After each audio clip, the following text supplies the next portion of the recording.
I guess some bands spend their time and money making music videos, and good on them. I've never made a music video, I've made a film. 90-minute film, which you could say is rather self-indulgent, but I love the touring thing. I love some of the adventures I get involved with and the people I meet and stuff.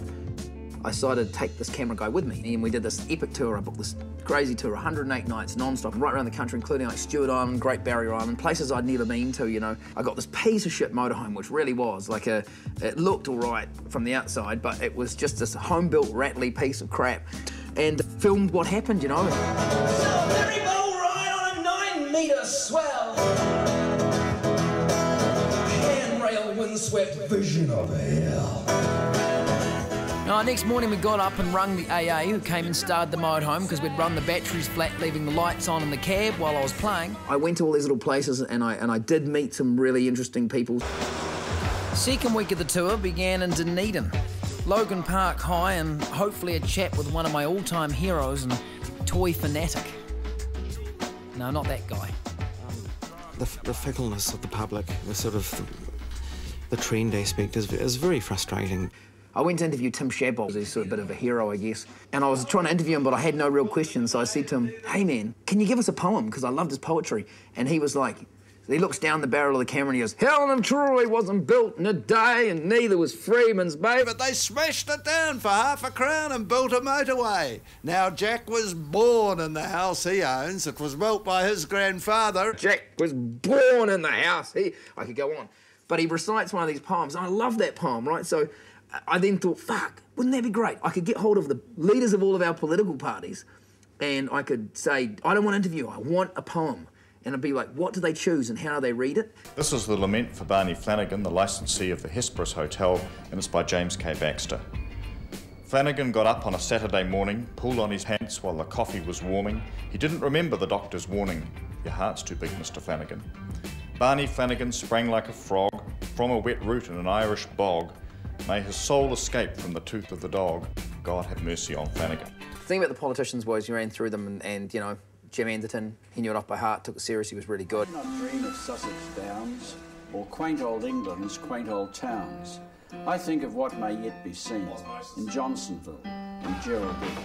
But hang on, just as we were leaving, who should arrive at the Beehive but Coolio? He was there to rap about methamphetamine abuse with Jim and a million TV cameras. Winston Peters couldn't wait, hey? And the mountains were always there, and the mountain water. And I was a fool leaving good land to moulder, leaving the fences... He had even sorted out where he was going to do it. He was going to go up and down the Travelator, and so that the other guys could see him doing it. And he was heaps of fun to work with. And I had a different respect for him after that. To follow my wild thoughts away over the hill, where there's only the world, and the world's ill. Oh, true, Winston. And then there was Bill English. New words, the words I have not told, they gather for the night. I send them out each day, each tolling on its own. They reach I know not where, they bounce back reeling. It's like the most terrible rendition of the Salmon poem. And we were getting it on the steps of Parliament from the then leader of the National Party, who would then become the Education Minister, and it was like he couldn't even hardly read, even though he could, but he couldn't. I'm heading south, river mouth, been here before. I tried really hard not to make it a thinly veiled promotional effort. I tried to make it an actual real account of what happened. When a local lass offers you a post-gig backstage whipping, you return the favour, and you return it with all your golfing might. You know, highs and lows, but, you know, a lot of it was really fucking hard and embarrassing for me, you know, like people not coming to shows and stuff, and I was like, I want to put that in. They hadn't put up any posters at all, and I started just one foreign guy who happened to be there writing a letter back home. But hey, here's why you got to go through with the show.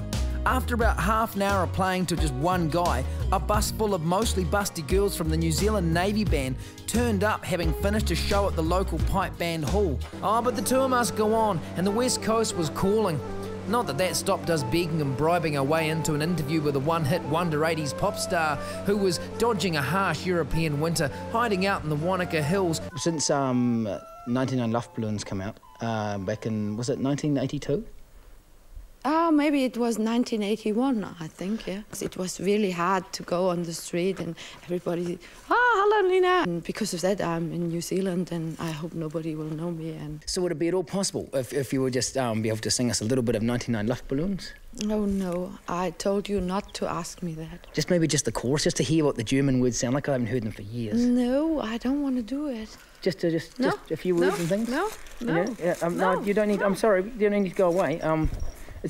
No, sorry, I don't mean to. I nearly didn't put it in the film because it was the only disingenuous piece of bullshit, but it was so funny because most people, don't know what Nina looks like. So the gag is that, they think that it's Nina. The problem I had with this was trying to convince this German girl that it was funny, that we didn't know anything else about Germany really besides the stuff we can't talk about. She's like, but I am not Nina. And I'm like, no, but can you pretend that you are Nina? And we tried to film it. It took quite a few hours. But, nothing else in the entire film is kind of, I guess, bullshit. And that kind of is. It's fun. It was fun bullshit. And that was it. It was all over. I'd made it home. I'm really glad I made the film. I'm glad I actually did it. I'm glad I sort of completed it. I've had a lot of really great feedback from a pretty wide range of people around the country. It's also meant, as I head off around the world, that there's a bunch of people in the UK particularly who've seen the film and are keen to put me up. So that's a fucking pretty cool outcome. Theory's good and practice damned. This lion's scared of facing the lamb. I'm off to go and see the world. I play a few shows around the planet for 3 months.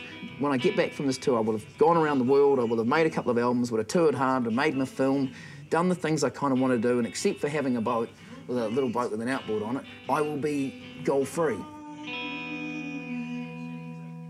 guys have any job going as sports commentators? I'd quite like to do that.